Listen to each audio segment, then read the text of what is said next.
Got your clock, Frank. Got your clock. First time since February last year. Well, second time, because we did one about 3 minutes ago. Yeah, that's right. But Angela screwed it up. Angela screwed it up.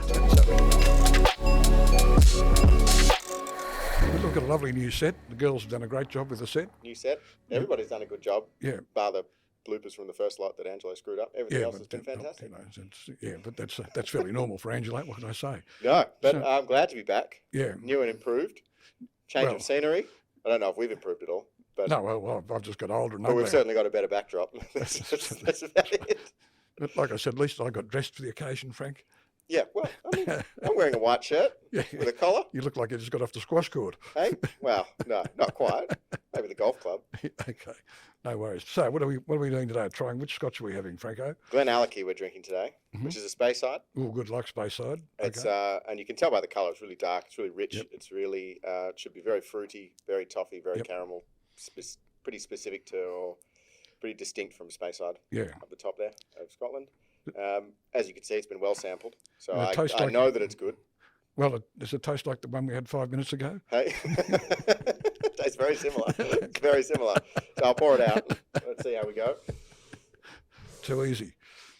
This is actually the master distiller at Glenallachie, who used to be the master distiller, and this is a couple of years ago now. But used to be the master distiller at Glendronach. Yeah, that's nice too. Which is one of my favourite whiskies.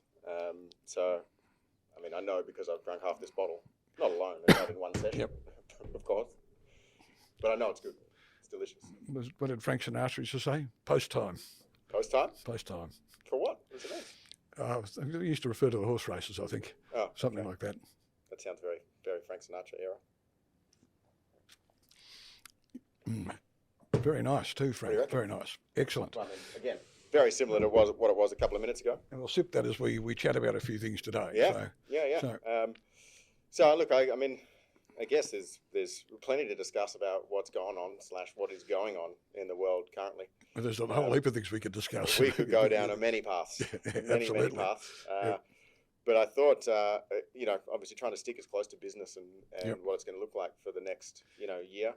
Although it's really odd, it's nice to have a discussion about what's happened over the last 2 years and what we think we should be doing. But it's guesswork at the moment. It's guesswork for so much at the moment. Well, nobody could have predicted 2 years ago what was going to happen. No, not at all. And what the effect on business would be and where it's going to go.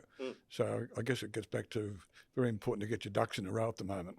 Well, I guess my first real point I wanted to discuss was, in terms of 2022, we've got an election coming up. We don't know what that's going to do. We've got, craziness going on over in Europe. And, we don't know what impact that's going to have. We've already seen the impact on, a lot of resources and prices and, all sorts of things like that. Cost of living pressure is up. All that stuff. What should a business owner, a partner, a CEO, a director, whatever they want to call themselves, what do they need to be doing? Well, they've got to be very resourceful for a start, and adaptable, because if you don't adapt, you're going to fail, and we've got to adapt in constantly changing circumstances at the moment, because it is changing daily, and it'll change with an election. If the Labor Party gets in, we'll have a different set of rules to if the Liberal Party are in. So there's all sorts of things, and we often talk about political risk, and that's political risk. But we just don't know. Do you think at the moment, I obviously know, what. Either side kind of stands for in a sort of general principle type situation. But what do you think we need now politically? What sort of person do we need? What sort of focus do we need? We need Zelensky to show what true leadership is, because we haven't got true leaders at the moment. I've got to tell you, on either side of politics, because there's no vision. There's sort of broad motherhood statements all the time. But how do you have vision when you've only got such a short time in power? It's a failure of Australian politics. We should have 4 or 5 year terms. England has 5 year terms. Makes sense. Getting back to your question of CEO, so whoever wins is really the CEO of the country. So you need somebody that's got the right vision, for the country. Which is interesting, because essentially it's the same thing, right? In a very broad sense, it's a similar thing. You're running the same things. Your finances, your operations, you've got monetary policy, fiscal policy, all this sort of stuff. But most politicians have never had anything to do with business. Well, most so they're good at getting votes or losing votes, but does that qualify them to be able to? Most of our current crop of politicians have never had a real job. they're career politicians, and that's really kind of sad, because if you go back to the good old days of, for instance, the Labor Party, we had sheep shearers who were, senior cabinet ministers, but they really knew their stuff. They were good old guys. Same in the Liberal Party. You had guys that actually, at least John Howard, he ran a service station. At least he did. His father did. I used to fill my car up there in Sydney years ago. So, they've actually done something. But most of them now, it's sad, because we've got this vanilla sort of group of politicians. I was talking to Lucy about it. I'm down on politicians at the moment. Yeah, I can tell. I gathered that you're in general fact, theme. In the Western world, we haven't got a decent leader. You've got Biden in America, doesn't know what day it is, and poor old Boris in England, like, what can I say? I mean, you don't need to say anything about Boris, just have a look. Yeah, I know. You can tell from your eyes. But we get what we vote for. What can I say? Well, is that a point towards the democratic system not being the correct way to move forward? Well, as Winston Churchill said, it's the worst system of government at all, apart from the others.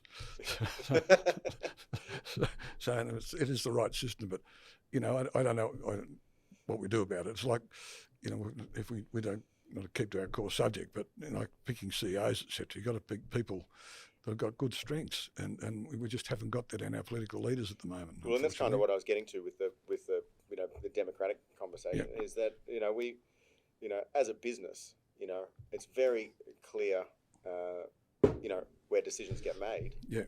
And that can be with the contribution of everybody. Yep. From the bottom all the way up to the top, whatever size business, a small firm like ours or a big business.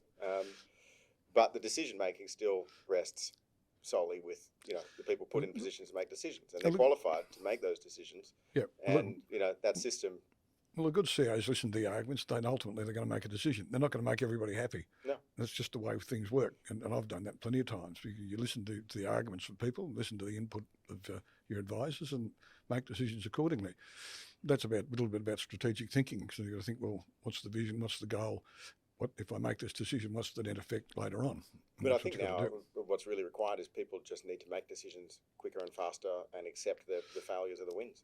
Well, that's right. Moving forward, the agility and the speed that we have to pivot our business models, that we have to move, that we have to adjust, to fit what's going on, because it could change next week, tomorrow, next month. Well, the good thing about a business our size, we can do it easily. If you're working like I used to for a multinational, where head office is in London, you wait 6 months for a bloody decision. It's ridiculous. You can't think on your feet. Yeah. And the Palms were never good at making decisions in a hurry anyway. Yeah. Unfortunately, but we're in a unique position where we can do that, and that's really important, to be adaptable and make decisions quickly. And we'll make some bad ones. It happens. I've made plenty of them in the recent me too. years. But then you learn from that. As long as you learn from it, we've always said it's okay to make mistakes. Not a problem. Just don't make the same one again. And so then, as a leader with making decisions, I mean, what's your take on the requirement of the consultative approach, or some say the servant style of leadership, whereby you are, as the CEO, you're in charge, or the boss, partner, whatever you're in charge. However, you're at the mercy of what everyone wants in the company, and therefore a lot depends on where the company's at. And you and I talked briefly about this morning. So, if you went as a CEO of a company that's a bit run down and a bit ordinary, and morale's down, then you've got to be fairly brutal, and you might have to have a cull, get rid of some people, and that's a very different CEO to somebody who's consultative. That might come later. So you might come in and have to fix things, and I've done it, be a fixer. That's why I got the nickname C1. You want to elaborate on that, or should we give some insinuate what C1 stands for? Stands for a very inappropriate word, number one, as Dad's nickname in one of his prior lives. But then you have to come in and do that. But then you've got to change roles, which can be a bit different. You put it, like I said, you've got to put a different hat on. So you come in, get rid of all the dead wood, re-employ, have your cull, do it, get things right. Then you can adopt the consultative approach. But if you come into something that's a bit down, you've got to be brutal and say, well, hang on, I'm just going to make decisions, and I'm going to piss a whole heap of people off, tough. And then you've got to change tact, and that requires a certain set of skills. As you said to me this morning, Dad, how come you could sack people and they'd still ring you for advice later on, and they're still your friends? It's an amazing achievement as far as I'm concerned. I mean, you run companies, you're in positions, and you remove people, right? And they still come over and see you for dinner. Yeah, I know. Yeah. Years later. Yeah. Because how does that work? I showed them the way out, because normally in those circumstances, when you're making those decisions, you know they're either struggling because they're not up to the job. Often it's a result of the Peter Principle. Do you know what the Peter Principle is? No. Okay. Peter Principle is promoted beyond the level of their confidence. So what happens often in big companies is that somebody needs a promotion. They might not even want it, but they promote them and then they're lost. Yeah. So it's really difficult then to deal with. You've got to say, mate, you're in a position where you're not capable anymore. And you actually relieve them because they're stressed. Which leads me into what I wanted to get to, which was the empathy required, right? As a boss, as a leader, one of the, and I think you're right. There's not a specific way you need to run a company at any side, because the way you deal with some people is different to the way you deal with others, and you need to understand how someone feels in any given situation.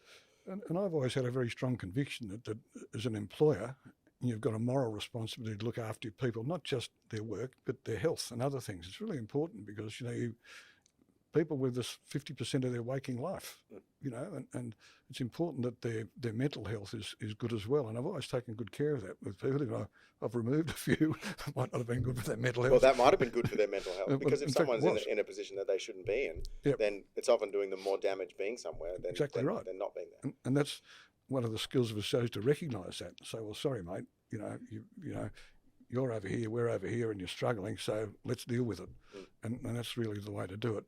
And that does require empathy. So empathy is a major thing that people should be. And I think now, because, you've got to have more empathy for everyone's situation. There's been a lot of stress, a lot of strain put on a lot of people, individually and families and it's friends. Changed a lot. I was talking to young Lucy before, when I entered the workforce in 1968, there's very few women, none in senior positions, for instance. So as a CEO would run a company completely differently. All of a sudden, if you've got women in senior positions, it's a different ball game altogether. Women are more consultative, they're more intuitive, better looking than men mostly, which is a plus. Waiting for Lucy to hold up a sign. Waiting for Lucy to hold up a sign or something. But so you've got a whole different dynamic in the workplace today than when like your grandfather as CEO of an insurance company.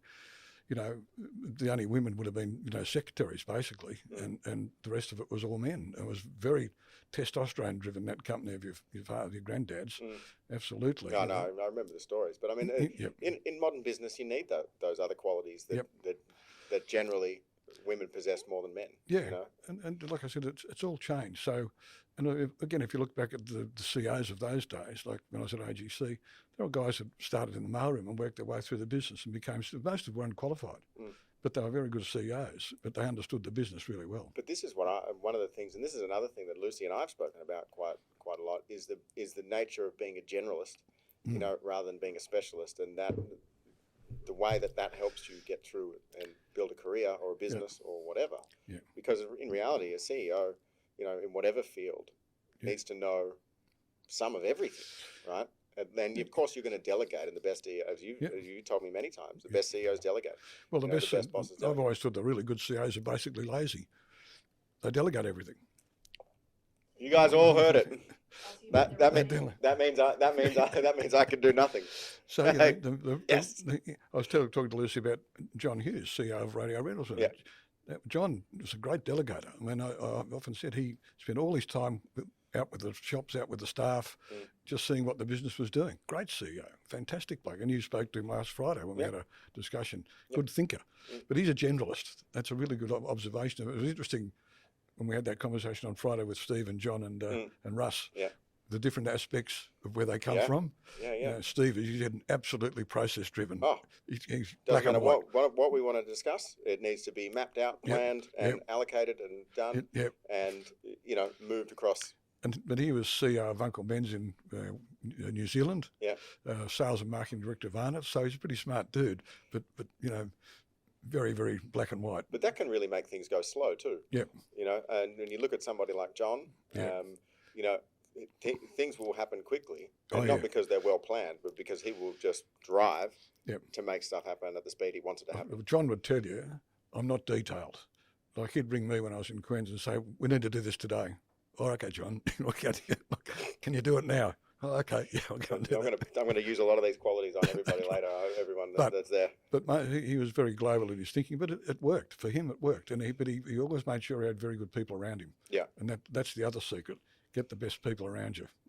Yeah, and look, and this leads me into a couple of other things. So first of all, the resourcefulness of the CEO is really important, and making sure that I mean, these guys are giving us time, or me time, more than anything.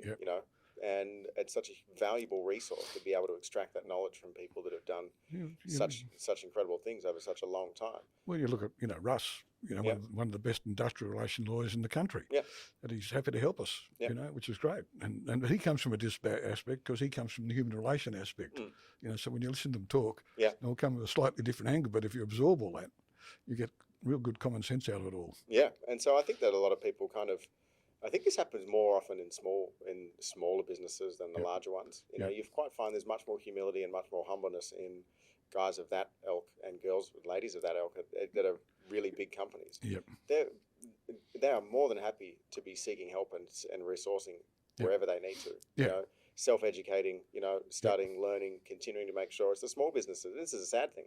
This is why a lot of them fail. It's the small businesses that end up because they get too big for their boots too quickly. They think they know everything, and Good CEOs seek advice. Yeah. Always seek advice. And they have good advisors. Like we talked about the politicians, the good ones have got very good advisors around them. And that's what they rely on. Yeah. Because you can't know everything. But see, being a generalist is a great thing to be, in a lot of circumstances. But you still need, wherever you're going to steer your attention, wherever you've got a strategic objective that you need to execute, you still need the specialist in that area to make sure that it's done right. But so you need to know enough to be able to, be part of that, but then take the advice on how to finalise it. My grandfather used to say, son, in business you need hustlers and scorers. Okay. Hustlers are the guys that go and generate the business. The scorers are the accountants that go and do the financial bit. Okay. He said, so at the top of the business, you can have a hustler at the top, as long as you've got a good score underneath him, or the other way around. You can have a good score at the top and a hustler underneath, and that works. Well, I think that's a pretty good example of Manny and I. I mean, we're both completely different in the way we, our personalities, the way we run this place. And it's an interesting comment because it kind of. Manny's the detail boy. Oh, yeah. You and I aren't detailed. No, God, no. No idea. How did we ever get it to here before Manny came along? No idea, really. Don't know. Dear mate. Yeah, so they're all really good qualities. But I think you're right. A good CEO today is a good generalist, good empathy, good vision. So they've got to make decisions, make them quickly, and be able to pivot. They've got to spend time educating. And I think educating, there's two sides to this at the moment. You've got the self-education part of, just technical knowledge, and whether that's, a sector or a division you want to launch or a new market you want to target or whatever, or a new skill set, doesn't matter. You're right. But I think right now what's equally as important is current affairs, and understanding what's going on in the world and the impact. And like you said, political risk is going to be a massive thing, and staying educated, because we're in a very globalized world right now, and the things that are going on overseas have a massive impact across. You look at political risk. You look at what's happening in Russia. So McDonald's have pulled out, KFC have pulled out, Ford have pulled out, General Motors have pulled out. That's huge political risk. And although I think McDonald's said it's 2% of our revenue, so what? So what? It doesn't matter.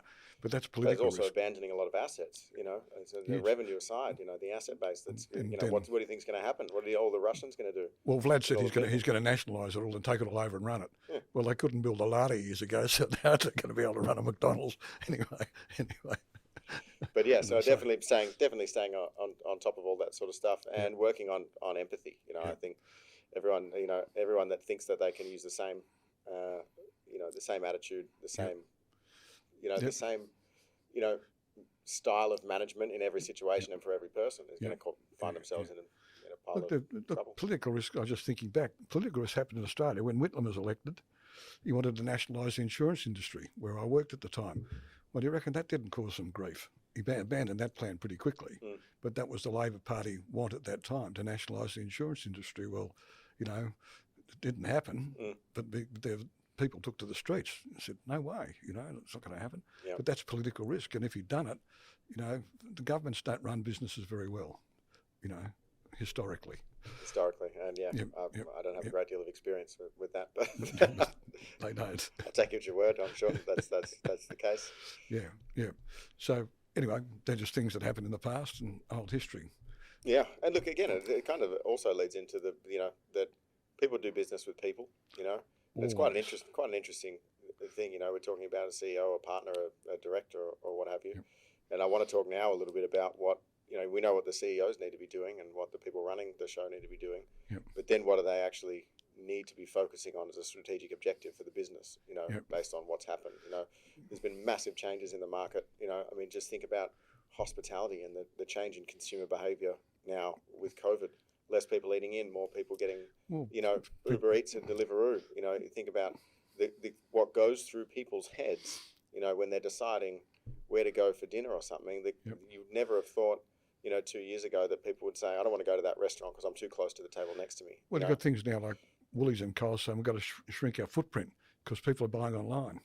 All these things are starting to happen. So the whole retail dynamic is changing. Yeah. People buy cars online now. Yeah. All that sort of stuff. So times are very different. So you're right. So it gets down to what we talked about a little earlier. What are you selling? What's your value proposition? And that's really important because that's shifting. And it's shifting a lot. In the old days, we all went to the supermarket. And I look at the delivery trucks running around my area now. They're there all day doing home delivery. Yeah. All the time. And Deliveroo and McDonald's being delivered at home, all that sort of stuff. Yeah. So it's a dynamic that's shifted greatly. Yeah, and I mean for every other business. I mean, then now look at the statistics that I was reading rather. I think it was all based on the amount of people that have now had a taste of work from home or a new hybrid type arrangement that certainly the majority of corporates are putting in place. And what is that actually going to look like as we move forward now? What does it mean for small? What does it mean for big firms? Yeah, well, I think I told you, Ahmed Farfa runs, Latitude Financial Services. Mike's the chairman there. He said he can drop his office space for at least 40%. He's quite happy for people to work from home or do the hybrid. Maybe come in 2 days 1 week and work next week, whatever, hot desk it, all that stuff. So that workplace environment's changing, shifting, and people have worked out that they can work from home and they're quite happy to do it. And I think generally the statistics, I think some of the stuff I read from America, the people are quite honest about it. They're not goofing off. They actually work, and often say they work better and they're more productive at home. I'm not sure whether that's dead right or not, but there's plenty of that. I think there's obviously going to be a mixed bag. I mean, but it's like people can take the piss when they're at the office. Yeah. And the people that take the piss when they're at the office are going to take the piss when they're at home. Yeah, so it doesn't really matter. Nothing changes. But yeah, I think that's going to be a big issue going forward. A lot of people like the collaborative thing to come into the office, and that's fine. Some are quite content to work at home. So, I think if you're a CEO and you've got to recognise that, who wants to work from home, and you've probably got to be empathetic about that. So, well, he can work from home, maybe come in 1-2 days a week, and all the others want to stay in the office. Leave it up to them. If it works, works. Yeah, I guess everybody's got their own preference. And, some people would work better in their own isolated environment as opposed to. I mean, we're obviously all open plan here, so. If you're in the office, you're part of everything that's happening. Well, look, and certainly my working career, I love going to the office every day. Back in my early days, it was great fun. It was just enjoyable. If I stayed home, Anna would shoot me. That's the only problem I've got. So I have to come to the office. I'm surprised Di hasn't shot me. I got told today I'm not allowed to be home. So is that right? Fortunately, we're doing Scotch o'clock tonight. I love you, Frank, but piss off. Yeah, I'm studying. Don't come home. Okay, all right, makes sense. Well, where's Ben? Hey. He's been locked in his room now. He's not allowed to come out. I love it. Yeah, so you're right, Frankie, and that I think the value proposition I touched on before is going to be more and more important. What are we selling? And the other thing you touched on, which was something that was drummed into me in my early days, people, especially at AGC, people do business with people. Forget AGC, they'll do business with you, Chris, and they'll rely on you. The AGC is the name, but if they like you and trust you, big issue, trust. Trust is huge in business, and people trust us. Very important. I mean, you think about what we do, doing something for Tom today, paying his bills. Oh, Chris, can you do this for me? Yeah. I mean, we could steal his money blind. Not that I'm ever going to do it. Like I said, Cut that out. I said, we can't steal his money, we won't. No. If anything happens in the future, we Well, responsibility. I said to Tom, mate, I'm too old to go to jail, and Frank's too pretty, so we can't do that. So not going to happen. I know Angela was making similar comments just before we started. So. But it's he that sort of trust takes a long time to develop, and we're very good at that, and people do trust us. And he spent 9 months wandering around Australia and me paying all these bills, doing everything for him. And so, what do you think the new definition of value is? From a consumer or a client perspective, because I think it's changed a lot. Certainly over and I think every engagement that we have, and at the moment, I've been doing a lot of different meetings with all of our clients. So annually we're rescoping and making sure that we're aware of what clients want and that they're aware of the arrangement, and so expectations are always met. And the expectations from everybody when I am asking them, are changing every year. But before I say what I think, I want to know from your point of view. Obviously, you've been in business a hell of a lot longer than me, and well before I was even born. What's the consumer perspective changed to you in your mind? How has that changed? Oh, I think it's very different. I mean, back in the 70s, the consumer expectation was very low. You just did what you did, you know what I mean? And you have a thing called retail price maintenance, for instance. So, everybody had the same price on a car, and it was legal back in those days. And they brought in the Trade Practices Act, and they vetoed all that. So everything started to shift.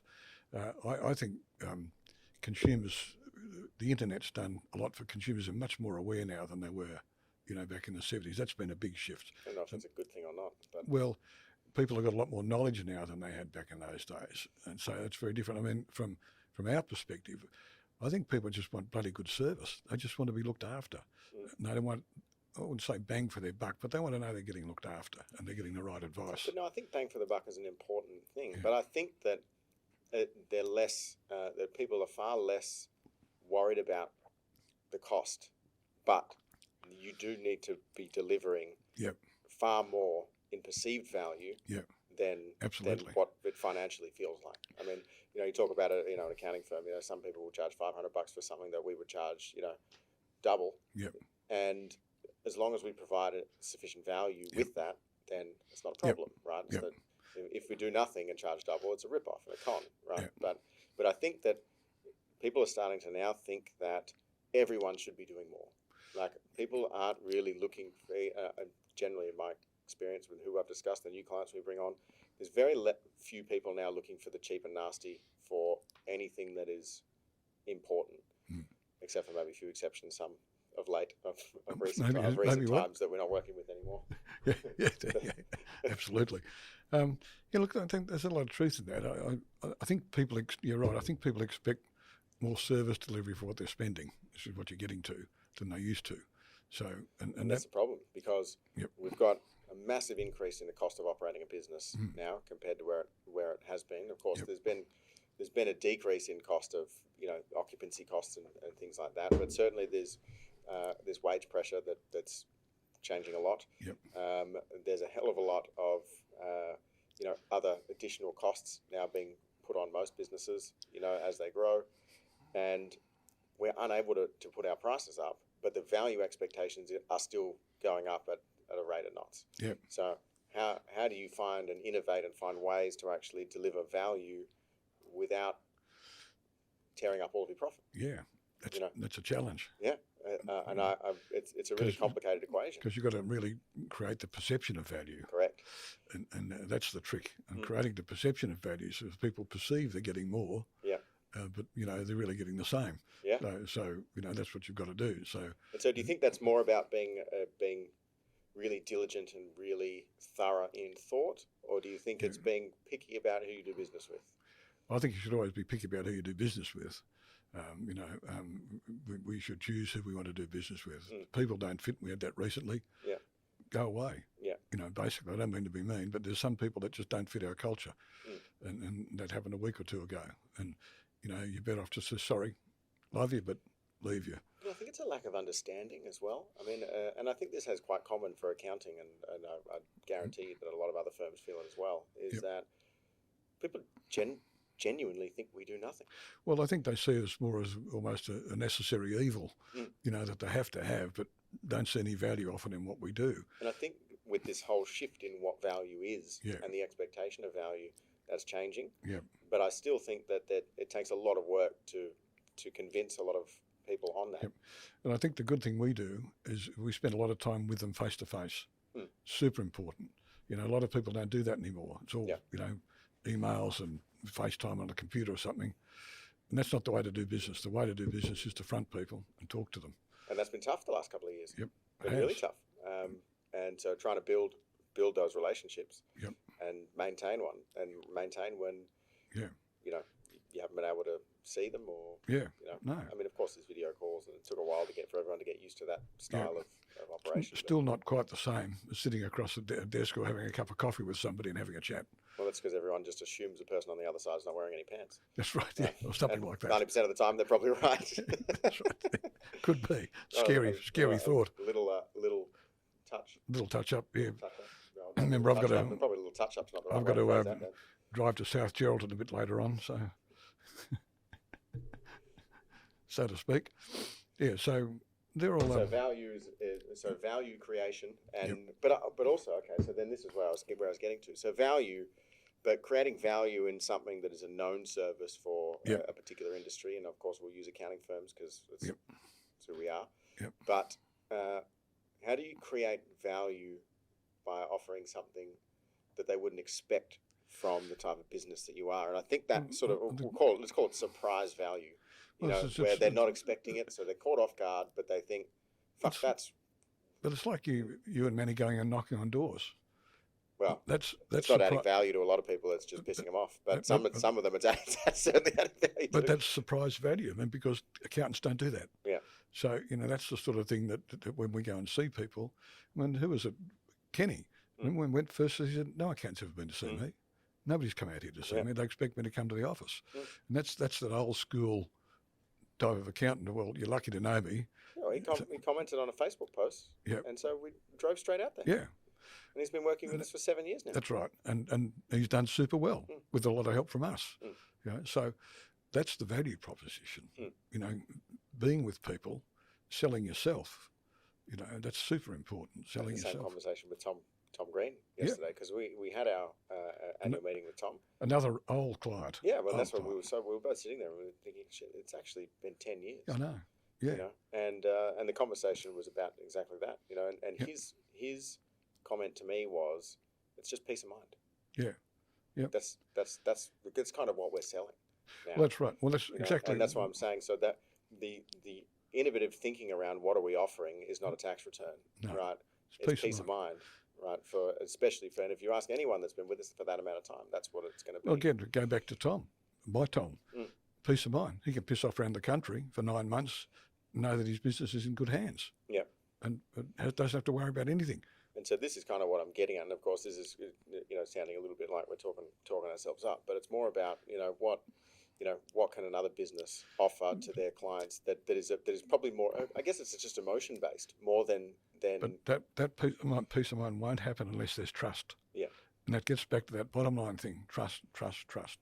People trust you, then they'll have peace of mind. But this isn't just because we're B2B, business to business, and then face to face with our clients regularly. I mean, people won't buy from, and this leads into the current ESG situation, and the purpose and and values and all of the we'll call it the current business climate, political correctness, but also a good thing, in most circumstances. But it's about what are you doing for me and the greater good, as a client, rather than you just giving me a good product. And that's what trust comes from. Now seeing that you're A, good at offering and doing what you're promising you're going to do, B, offering value greater than what we would expect you to deliver for what we're paying, and C, contributing something else to the community or something that is actually helping the civilization move forward. That's the kind of perfect, trifecta of what a consumer is looking for in most cases now. And most people will make their mind up. I think it's within about 20 seconds of meeting you, whether they're going to trust you or not. Yeah. So that first meeting with somebody is also critical, because that's when you establish the bedrock of what you're doing. And if they don't trust you in those meetings, and you and I are fortunate because we have this lovely ecclesiastical streak in us that comes from your great-grandfather and great-great-grandfather. Can't spell or understand it. ecclesiastical. It's as you know, Frank. You know, I'm very good with numbers. Yeah, Okay, I'm not overly good with spelling. as you know, most of our forebears were men of the cloth, Frank, Yeah. ministers of religion. Yep. Yep. So genetically, we've inherited that empathy streak from them, Okay. which is what a psychiatrist told me So many I've years ago. maintained the empathy, but everything else fell off the perch. That's right. That's right. Well, I was going to be a man of the cloth, as you know. I was booked into more theological college when I left school. Yep. But then I found women and booze, so they knocked that off. They probably turned you around pretty quickly then. Well, your grandfather's advice was go and live before you do that. Yeah, maybe don't decide to be a man of the cloth at about 20. Maybe you should think about it when you're about 30. Well, by the time I hit 30, forget it. Yeah, you'd had a good 10 years, so you're probably thinking. But yeah, so there is a certain, and it's true with this, a psychiatrist that spoke to in Melbourne years ago, not for me. I was just having a chat to her, and she said, well, you've picked up that genetically. That's why people trust you. That's interesting. And it was an interesting observation from her, you know. This is an interesting conversation, and this is completely off topic, and I'm going to get yelled at, but I'm going to discuss it anyway because I'm really interested in to know what you think. So we're talking about empathy, right? And I think personally, myself, I'm very good at directing my conversation and my discussion, you know, most of the time, knowing how I think someone's going to react and being right in how they'll react, and therefore catering the delivery or the you know, content of what I'm saying accordingly. But I'm not good from an empathy standpoint at putting myself in someone else's shoes, right, when they're not doing something to help themselves. So it's just like two completely different kinds of empathy, you know, and you know, my current situation is one of them that we've spoken about with a good friend of mine who's you know, feeling down, has been feeling down for quite a while, and I then find it hard to empathise. Well, look, I find it hard with him too because he's just wallowing in self-pity, you know. And there's a time when you've got to just wake up to yourself and say, like, mate, this is the brutal side of the side. CEO rather than the consultative one. That's the C1 side of me.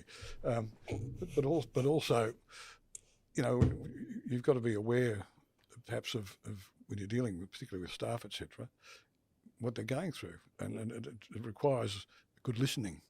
You know, so if you pick up that somebody's got an issue or a problem, that's the empathy bit, and you think, well, do I need to get involved in this? Can I help, or can I offer to help?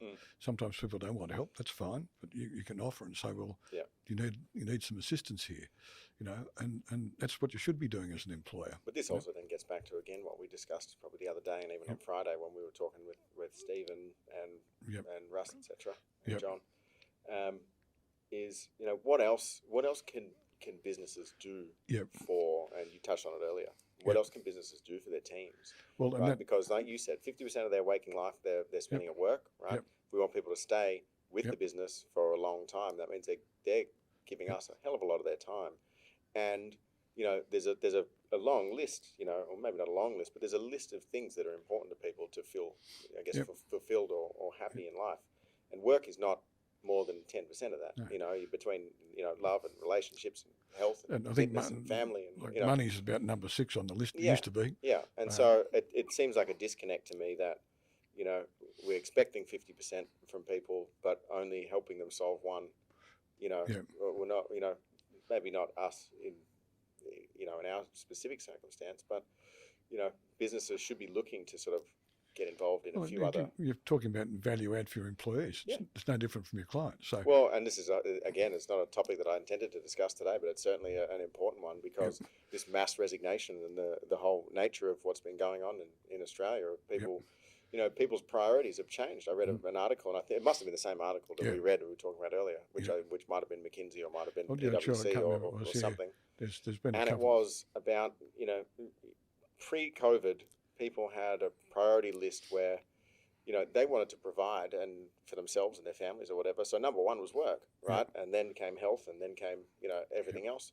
That's all changed now. And it was something like 55 or something % of people have now moved health and enjoying life above work, and work now sits at number 3, which means there's going to be a massive problem for employers by not addressing and being part of the top 2. People looking for more life balance. So if you go back to, again, when I started work, people stayed in their job. They look at Russ. He's been in the same job all his whole working, 50 years, whole working life. Doesn't happen now. It's very rare. But people, you know, when I started, I had no vision of changing. I spent 14 years with AGC. I only changed because the boss said to me, Chris, you should go, because when Westpac buy the balance of the shares in this thing, they'll screw it. And that's exactly what happened. Yeah. So he said, get out now while you're ahead. So there's a work-life balance now that wasn't evident back in those days. And I get that. Circumstances have changed. We've had, in some ways, a lot less stress than like my father's generation did, fighting a war. In my case, I didn't go to Vietnam, but the call-up was there. If I had to go, I would have gone. So we had different pressures. We've had a relatively stress-free environment for a long time now. We're spoiled brats. Beg pardon? We're spoiled brats. You know, just generally speaking, in the Western world, for such a long time, people have lived a perfect life.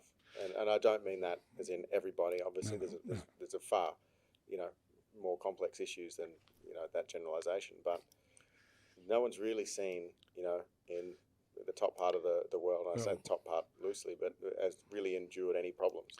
Well, if you talk to your granddad, who you've unfortunately never met, but he spent 2 years in the jungles of New Guinea. Now, he was one of the toughest men I ever met, but gentle, really interesting. But you didn't want to screw with him, I've got to tell you, physically, that is. He also boxed heavyweight, so he could look after himself pretty well. But the thing about that generation, having gone through that, he had no fear at all. You couldn't scare him with anything. So, do you think this differing of generations and, I guess, behaviour and even, just the change in the change in culture generally, I suppose. Do you think that is one of the reasons why a lot of the kind of legacy businesses have stopped? Because there used to be so many. We own the local store, which we give to our kids, and they give to the kids. So it doesn't necessarily mean it's just someone trying to build a $1 billion business, and that's a legacy. But I mean, it seems that the pass down has disappeared. Well, the legacy thing, you're dead right. I mean, there's back in the day, most family businesses were handed to the kids, and they just went on and on and on. I mean, the Packer family is a classic example. Kerry handed it to James, who then said, I don't like this, I'm going to sell Channel 9. I'm going to buy casinos. But, that was a legacy business. And legacy is an important thing. This is a legacy business. I mean, I started it, just me. Yeah. And now you're running it, and hopefully it'll grow. And, if you ever decide to have kids, you can hand it to them. But that's fairly unlikely. I'm going to have to stop working so much if I'm going to have kids. I'm going to have to go home. I'm not allowed home tonight, so that'd be a different night. But. So, yeah. But there's also the other aspects of legacy. I mean, you asked me before, what was your father's legacy, your granddad? And I think he taught me a lot of things, but one was never give in. Just that was his legacy. Don't give up. Never give up. And I've been through some pretty tough times in my life. You can't give in. Like he used to say, doesn't matter how many times you hit the canvas, son, as long as you keep getting up. It's very true. Do you think that resilience is disappearing? Yeah. Do you think that and we're probably getting to a point now where we're discussing things that are going to piss off people, but. I think there's too many of the younger generation being wrapped in cotton wool, and people think that it's. And I think to a certain extent, in very early stages of life, it is confidence building. But I think that people need to go through shit, to become stronger. You're not going to be, the next Elon or the next, anything. I've been through a couple of recessions. I owned a motor dealership in the 89 recession, which hurt. When I was paying 21% on my overdraft, people got no conception these days of what that's like. I had a $400,000 overdraft, 21% interest rate. This is in the early 90s. 89, 90, 91. And the current generation hasn't done any of that. I mean, also, I've quoted the example often. If you go back to my school days, we were taught to be tough. I mean, full well that if there's any bullying at my school, you got in the boxing room at lunchtime with a sports bus and did 3 rounds if you got caught bullying. Now, you couldn't get away with that today. You'd be probably put in bloody jail. But it worked because there was no bullying. Yeah. You didn't want to get into the ring with Mr. Goldsmith at lunchtime and do 3 rounds with the whole school watching you. Nobody ever got hurt. They just got humiliated. By today's standard, that's politically incorrect. But it worked. Yeah. And the kids have toughened up. And look, I think there's certainly going to be other ways you can build resilience rather than through something like humiliation, But I think people need to be allowed to go through tough times. Yep. You know, and Absolutely. you know, they're being protected from it. You know, and Yep. so much so that people don't even move out of home until they're 30 now. No. You know, so I couldn't wait to get out of home when I was 18 Well, for different reasons. Mum told me to go. Yeah. You know, get out when you're 18. As soon as you start work. See ya. You know, I was smart. I moved in with Dad. We won't go into the reasons why that happened. No. So you're right. I think that there's a marked difference between the older generation and what we've been through. And unless you go through tough times, we could be heading for a third world war. That'll be a whole different thing. I don't really want to get too much into that, but no, and a real eye opener, because you look at how the Ukrainians have fought from the military standpoint and the civilian standpoint, and they've been outstanding. It's incredible, absolutely outstanding. Yeah. And I think Putin underestimated that completely. So. Yeah, completely. Anyway, that's and a topic and for I another feel day. for you. That's a topic for another day, but yeah. I rang, do you remember Phil Huzzard in Melbourne, an old mate of mine, because his wife's Ukrainian, and I rang Phil and I said, "Has Irene got any family still over?" He said, "No, fortunately." You know, but you know, you feel for them. It's just horrible. You know, it's just horrible. And so then getting back to the difference in the generational change, I suppose, and what that means for legacy businesses and moving on. I mean, what was Granddad's legacy? You know, what did he want? What did he want it to be, and what did it end up being? You're talking about his 3 wives. Well, that's a legacy. That's a legacy. That's a legacy. For 3 sure. 3 wives, 2 stepsisters, 2 half sisters, 1 half brother, 1 sister. That's a legacy. That's a legacy. Yeah, plenty of people remember him. That's right. And of course, before he died, he said, "Make sure you look after them all." There's a hell of a legacy. Yeah. Okay. Thanks, no worries. Dad. That's cool. Yeah, no sweet. Worries, Dad. Yeah. Well, fortunately, you're 1 wife down and still with her. Yeah, still, my mother. Right. So I'm not left with a giant. Look, he certainly taught me to be resilient, and in business, certainly he was very successful. That's a legacy thing. He ran a very successful insurance company. One of the big today was one of the biggest in the country, and I think he was the youngest CEO ever appointed. I think he was in his 40s when he was appointed CEO, which is very unusual back in those days. You know, so he was very successful. You wouldn't say he was a particularly successful husband, but he was a good dad to me. I can't read it. Yeah. You're standing on the wrong side, Lucy. Yeah. Okay. So Lucy wants you to challenge me on what I'm doing with the business, and basically she'll get excited if you tell me I'm doing something wrong and what I've fucked up. Excuse me. Yeah. Yeah, well, it's an important part of the conversation, and this is in a sort of roundabout way where I was getting to was, I think the way people run businesses these days is different. Very different. I'm trying to hold on to as much of what you taught me as possible, but also trying to adapt to what 2022 calls for. But you know, it probably isn't seen that well, you know, to a lot of the older generation. I'm a bit of a believer in the John Hughes theory, really. You know, let people run their own race and get involved if you need to. And that's the way it should be. I was saying to Lucy before, I used to have the odd beer with Bob Hawke. When Bob Hawke was Prime Minister, that was his philosophy. He let his ministers do what they want to do, and if he felt he needed to get involved, he would. And that's because otherwise people don't grow. So you can only grow from your fuck-ups, excuse me, but that's the way you grow.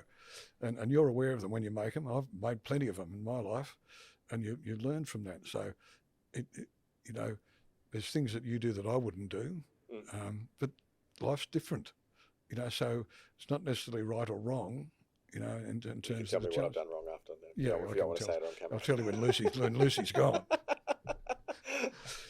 But you know, you've got to be. You know, I've stepped away from the business, so you've got to have free rein to do it your way. Now, if I think you're screwing up, I will tell you, and we do have the odd. I need that. We do have the odd difference about things. Yeah. Nothing wrong with a good debate. No, and I've never won one. There's nothing wrong with it. There's times when I'll just say, well, I don't like it. Yeah, that's just life. But like I said before, businesses are very different now. The way I ran businesses years ago is very different to what you do today, and so, you know, and I'm fairly adaptable. You know. Oh yeah, amazingly so. You know, so but. You know, at my age, I think, you know, I still know how to use a computer and all that sort of stuff, even though some of our clients don't. That's true as well. But then, so what's a successful Alderton, as in the company, not as in me or the family, but what's a successful Alderton look like for you? I mean, what do you want your legacy to be? I don't think You started it, so I mean, what is it? What is it? It's sitting here. It's all your people. Yeah. That's my legacy, is having the right people, developing a good business and keeping the business going. That's my legacy. I started it, and you've surrounded yourself now with some good people. We've had a little bit of a cull recently. That just happens. Some people aren't going to work out. Unfortunate. You've got to do it. But in employing people, you never know till you employ them. You just don't know. You can read as many resumes as you like. People bullshit all the time. Yeah. You know what I mean? I read Lucy's. What can I say? Yeah, they've been the butt of a few jokes today, Lucy. It must be all those notes you're holding up the back there. So until you actually employ people, you don't know how they're going to perform. You really don't. Yeah. And so that's why we have 3 months. Well, they say hiring is guessing and firing is knowing. Yeah, that's exactly right. That's the reality. I mean, you can do reference checks all you like. You can do reference checks all you like, Lucy. Yes, well. Reference check. You can do reference checks all you like. Nobody gives you a bad reference. No. Nobody. No, and who's going to give you the phone number of someone that's going to give you a shit one? Exactly right. It's never going to happen. So I think, with a few more employees, which we've talked about recently, and you get the really good ones, then you're free then to grow the business, which you're not at the moment. That's my only criticism, but that's just life. Well, and you're right. No, I have no objection to that comment at all. It's exactly right. No. In fact, everybody said the same thing. Yeah, that's right. So we get a couple more people on board, and then start to develop the business. It's been a challenge the last year for everybody. Yeah, I know. And of course, staffing's very tough in West Australia now. I mean, the shortages everywhere. Well, we're now 3.8 or something. 4.1. Oh, we're going back. We got below 4 though, didn't we? I think we did. I think it was 4.1 today. But they're still projecting it to stay there till 25. Yeah. So. But even driving in, if you look at all the houses under construction, some have moved for 2 or 3 months. I went down to Subi to see a client yesterday, and everything's for lease. Yeah. The whole of Hay Street from the city all the way into Subi is basically for lease. It doesn't seem like there's a lot of business going on. No. So anyway, but so I think the legacy things, it's important to me, and I'm very strong on the family name. I always like using the Alderton name. I think that's really important. But that's not, you're not alone in that. I mean, look at all of the major businesses in the world that are names. There's, all of them. I've even done some research on things that people wouldn't even know. Rolls-Royce is a family name. Yeah. Hewlett-Packard. Yeah. Everything, PwC, they all come from that. Everything comes from people wanting to share their legacy through their name. And absolutely. You've ingrained that in me, certainly. Mr. Rolls and Mr. Royce. That's right. Unbelievable. Henry Ford, yeah, absolutely. All of that. So, they're important things. And you're going to take the legacy further, which is good. Hopefully. And when I'm not around, maybe in 20 years' time or whatever, if I make it that far, who knows? We'll see. Very good. Very good. Too easy. So how do we finish up today? I don't know. We've done roughly an hour. Have we? Yep. There you go. 8 minutes. 8 minutes. Okay, we've got 8 minutes. What else? For 8 minutes. What else? We can bullshit more. What else do you want to talk about? No. Look, I think we can sort of summarise and wrap up. Perception. So the guy driving through the outback in Australia on a camping trip pulls up at an old service station in the middle of nowhere, one-horse town, Yeah. There's an old guy sitting out the front with his dog, and he opens the window. He goes, "Excuse me, mate, before I fill up with petrol, does your dog bite?" The bloke says, No, my dog doesn't bite. Gets out of the car and the dog bites him. He said, "I thought you said your dog doesn't bite." He said, "Not my dog."